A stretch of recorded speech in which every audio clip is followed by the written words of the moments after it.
In this internet day and age, people have a tough time distinguishing between the word copying and inspiration. According to them, you can't get inspired by watching someone else's work without just blatantly copying them. There is no room for inspiration. In their eyes, everything is a rip-off of someone else's stuff, which in turn leads to their endless demand of something different, unique, and out of the ordinary, which is pretty ironic, because internet, most of the time, feels like the last place where creativity thrives, which in itself seems absolutely bonkers. It should be the exact opposite of that, but rather than being a place full of wonders in terms of boasting diversity in ideas, it's just full of over-the-top trending or way too safe and lackluster content. The people's so-called demand hardly leads to any positive end result. I mean, just take a look at what these supposed independent preferring platforms are full of. The algorithm doesn't prefer promoting anything other than what is already working. The algorithm only provides what the people want or will watch. The people behind the algorithm don't give a fuck about what those people are watching. As long as it keeps the money machine running, they are content with the whole situation. So as usual, the people watching are the ones who receive the butt end of the stick in that deal. Which is why, whenever someone special emerges out of the sea of blandness that is the internet media, people tend to gravitate towards them, not only to witness their imaginative ideas, but some to most of the time fuel theirs too. It takes someone really exceptional to make other people inspired through their work.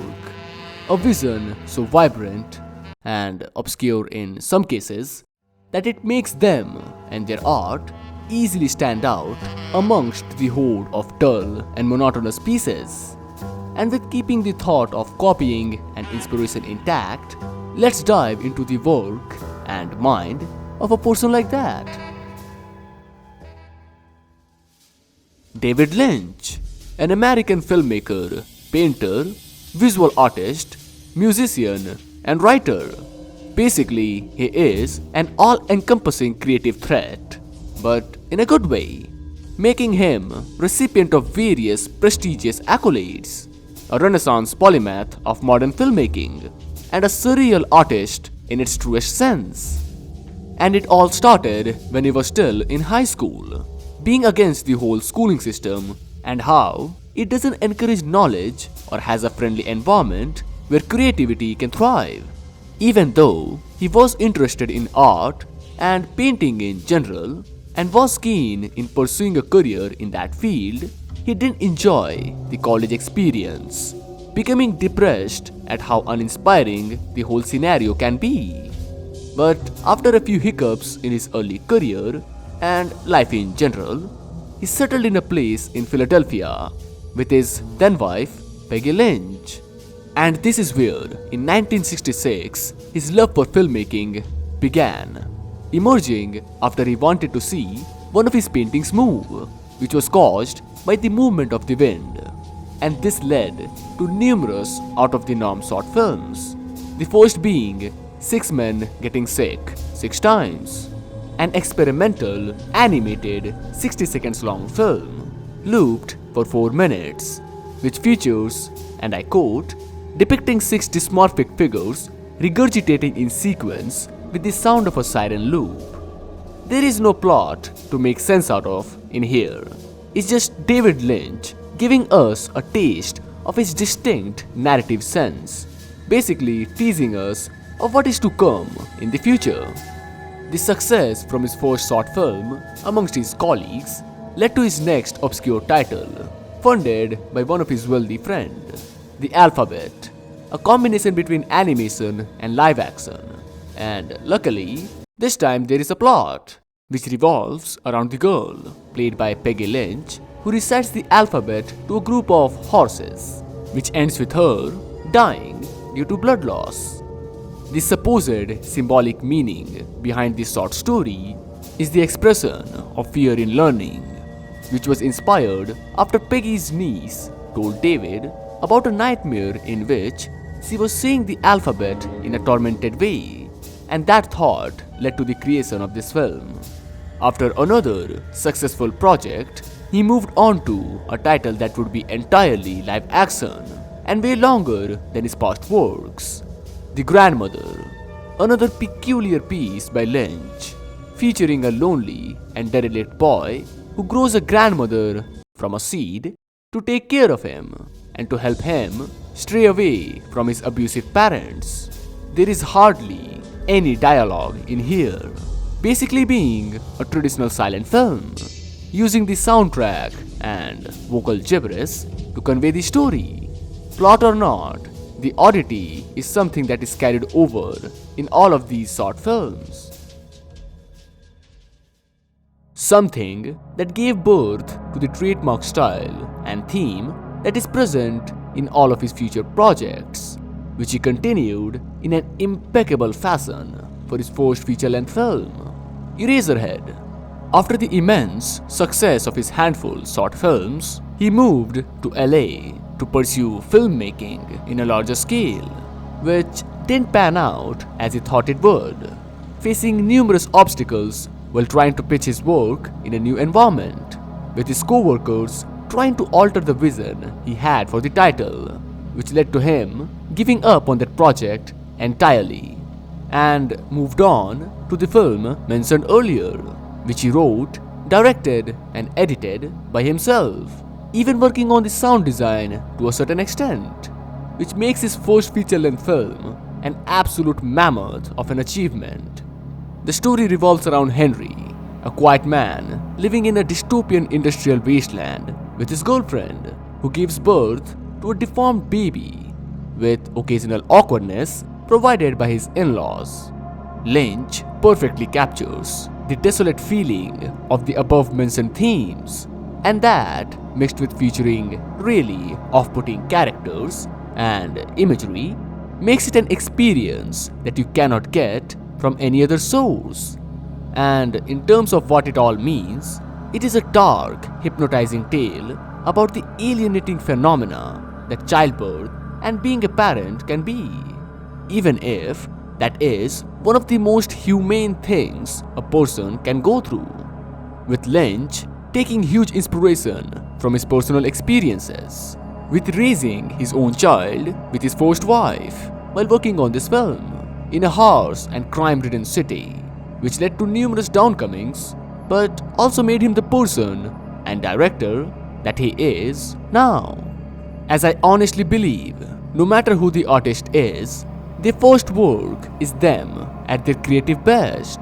They just improve their technical skills with time, which makes their future work look and feel more polished, with this particular title being Stanley Kubrick's favorite film of all time and had a major influence over Darren Aronofsky's debut feature-length film. Eraserhead was certainly a cultural behemoth. After the limited but effective success of Eraserhead, he moved on to his next project, which featured similar themes, Ronnie Rocket. But after the struggle to find any financial backing, he decided to work on another title, The Elephant Man, based on a true story, diving onto the life of Joseph Merrick, a severely deformed individual living in the Victorian time, who had to, unfortunately, suffer being a freak in a sideshow, but was luckily taken into the care of a surgeon. It is basically a biographical tale about the struggles a man had to endure in a time where people weren't that accepting of, well, basically anyone or anything. The story stayed true for most of the part, with some information being altered by Lynch to make for a better plot. Nonetheless, it was a heartfelt story about humanity and how people harshly treat others on the basis of their physical attributes. An emotionally powerful perspective that can change a person entirely, with the usual heavy emphasis on practical effects and makeup, which gave the film a different sort of feel. And surprisingly, holds up extremely well even after all these years. The film boasted a great cast, and with the help of their magnificent acting, it won numerous awards and nominations, being a critical and commercial success, with Lynch giving a glimpse of the versatility that he is capable of, being vastly different from his last title, even if there are the usual surreal visuals. It showcased the compassionate side of his filmmaking, featuring a conventional, linear structured plot that didn't confuse or disturb like his last film. And as usual, another prominent director was intrigued by his work, this time being George Lucas, who offered him the opportunity to direct one of the Star Wars movies, which Lynch declined as that franchise wasn't his own vision.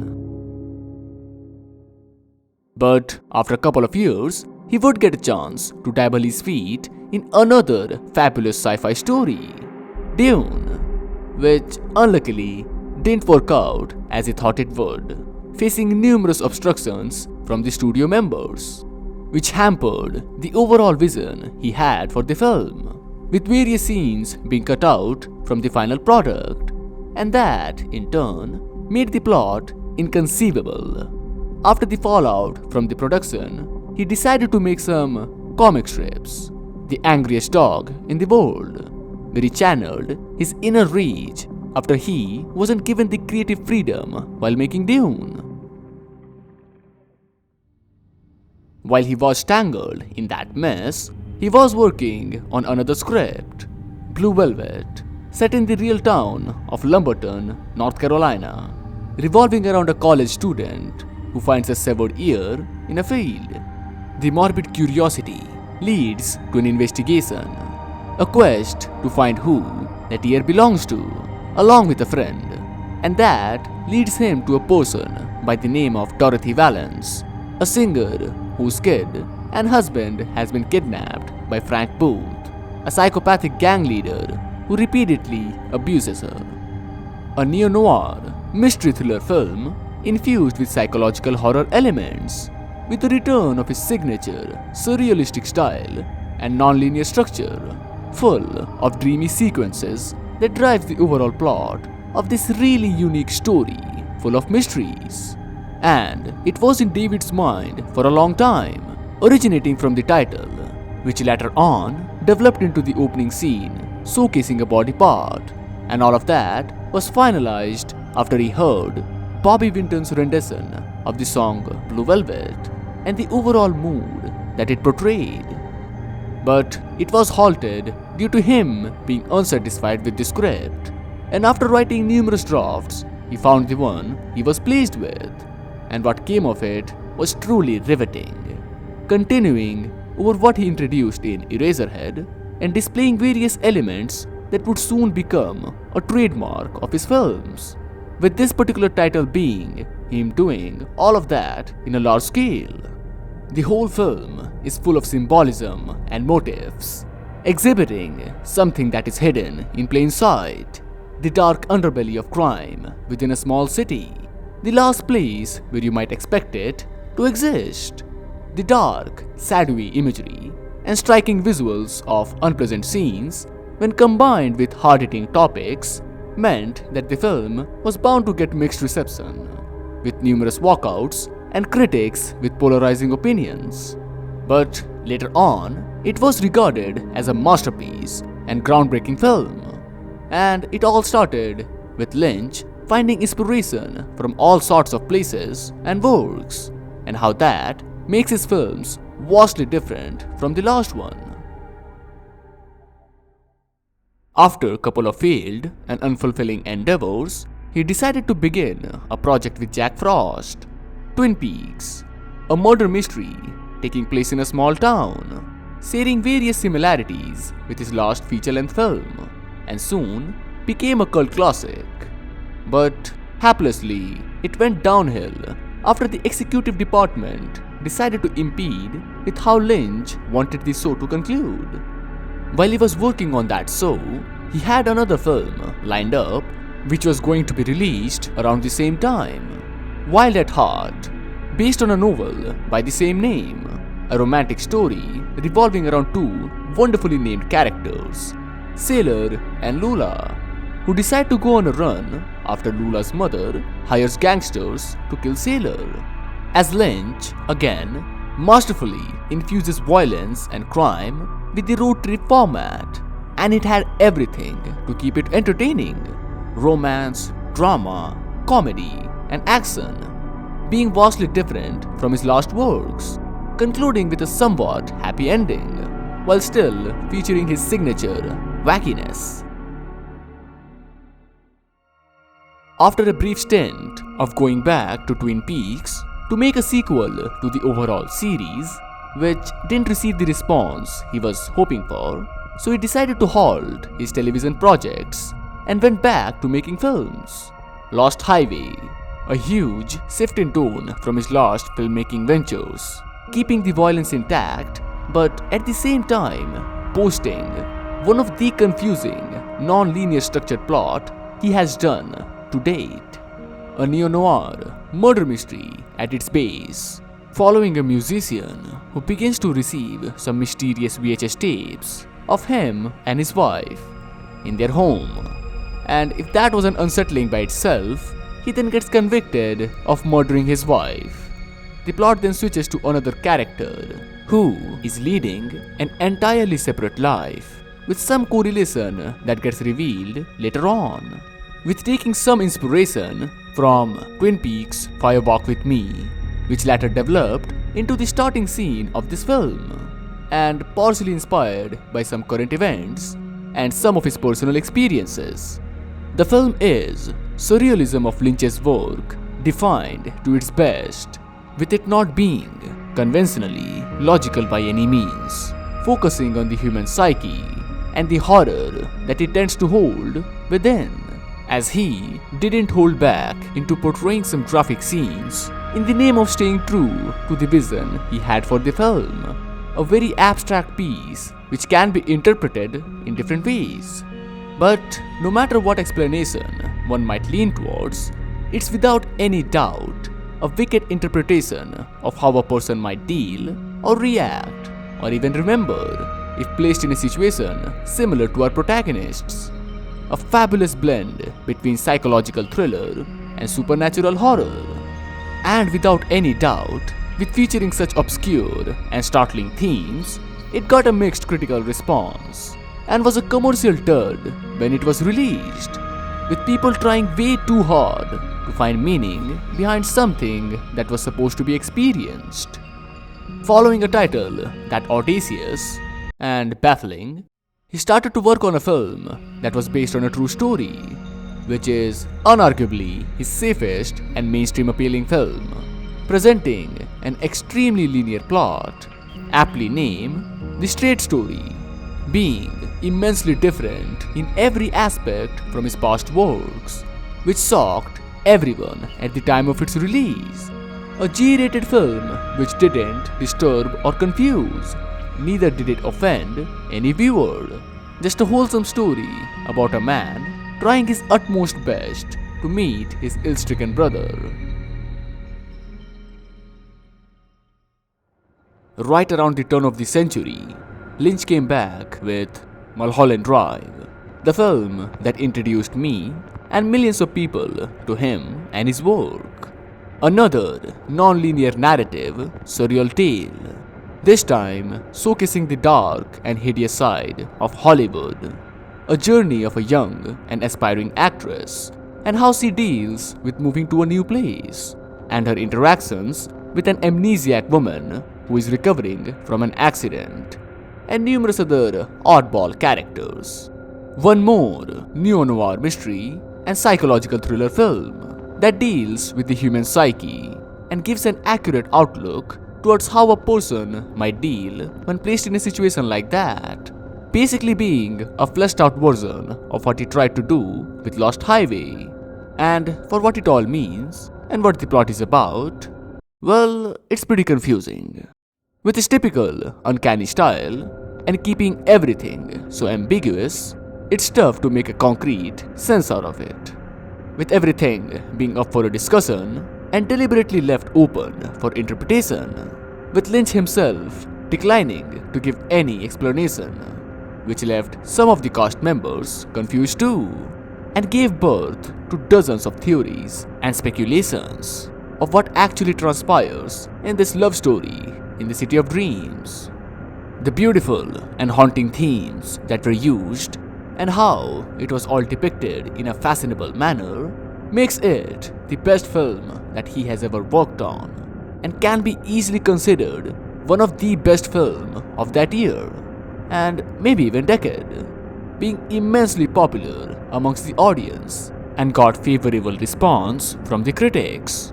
A dreamlike psychological thriller masterpiece full of twists, mysteries, mesmerizing acting, and visuals set in a corrupt and sinful Hollywood, and the sort of people it tends to attract chasing that dream life.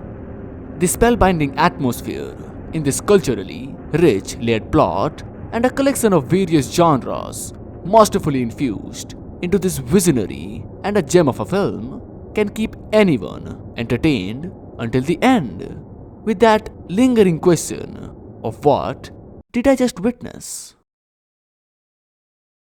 Lynch rode the high of that mind-boggling and confusing plotline by making various short films.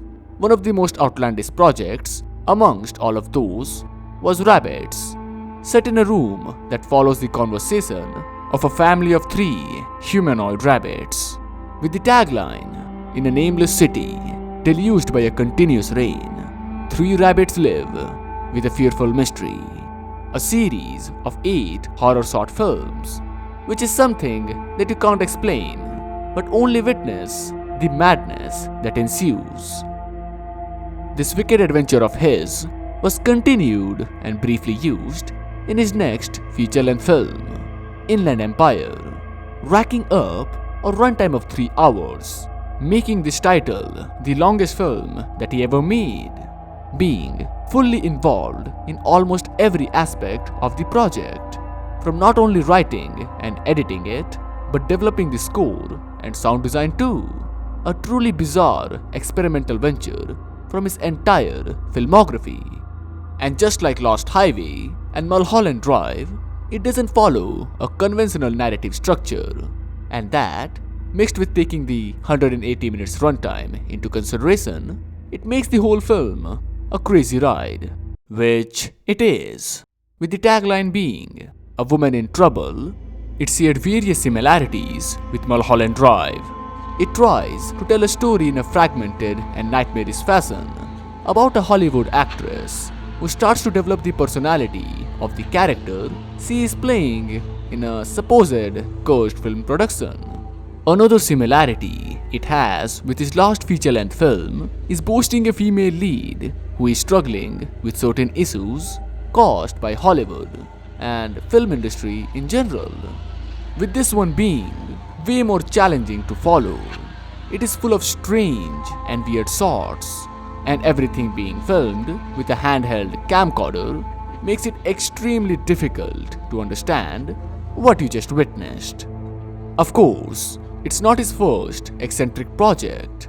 Lost Highway is a prime example of Lynch doing whatever he wants to, but this particular title truly changed him, preferring digital audio over traditional film, stating that it gave him more room to dream, and the film not having any definitive screenplay, and the lack of professionals in almost every sector, with Lynch being the only person who knew how the whole story was going to conclude, and it all unfolded in such a foreign and unfamiliar fashion.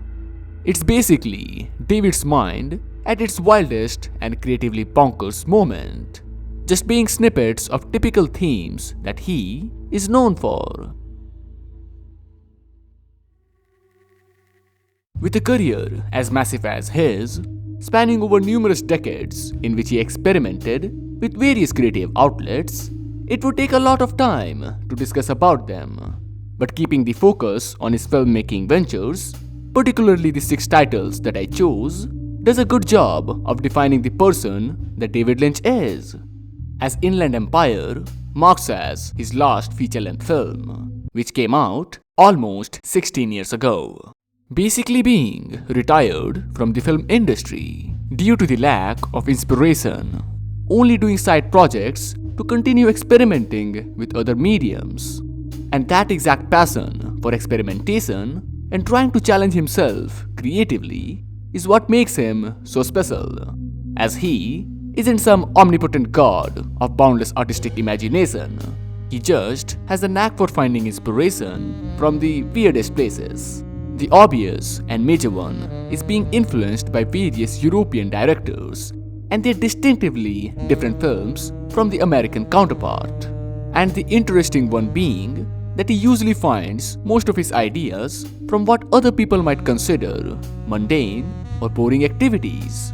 Even if most of his works feature dark and violent themes, he seems to lead a very calm life, with leaning towards dreamlike imagery, focusing on the subconscious mind, another source for his motives, scouring the deep depths of his mind to fish for new ideas, in the hopes of discovering something truly eye-opening. Of course, there are some themes which he loves to use frequently: shadowy visuals, crime-infested small cities, flickering lights in beautiful shots, fragmented timelines, using the supernatural to depict various heavy concepts.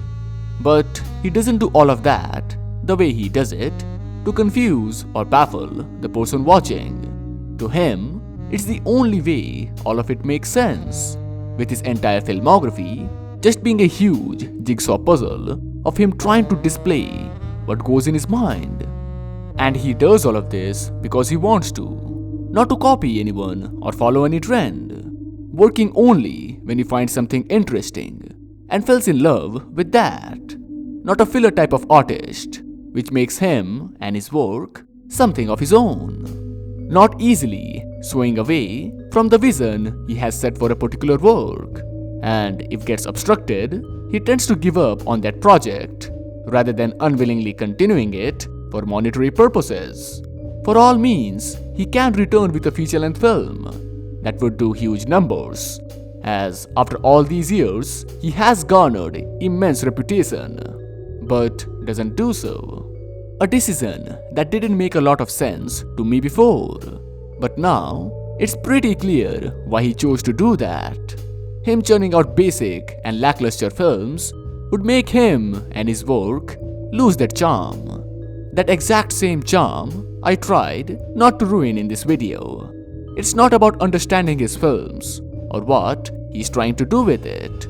Trying hard to find meaning behind his work would make it lose that charm. Lynch isn't making those films just so the viewer can make sense out of it. He just wants to take them on a journey where they can witness the beauty in his absurdity. So, what is he doing now with all of that creative madness? Well, after receiving mixed response from his latter works, he decided to revert back to making weather reports from his apartment, uploading them to YouTube, where he occasionally talks about certain numbers and showcases what he has been working on. Far more calmer and casual activity than what he is usually known for. But still, there is a certain appeal towards him doing all of that. An absolute honor to be alive in the same timeline as him, to witness the genius at work. But at the same time, being struck with the realization that there wouldn't be anything more coming from him.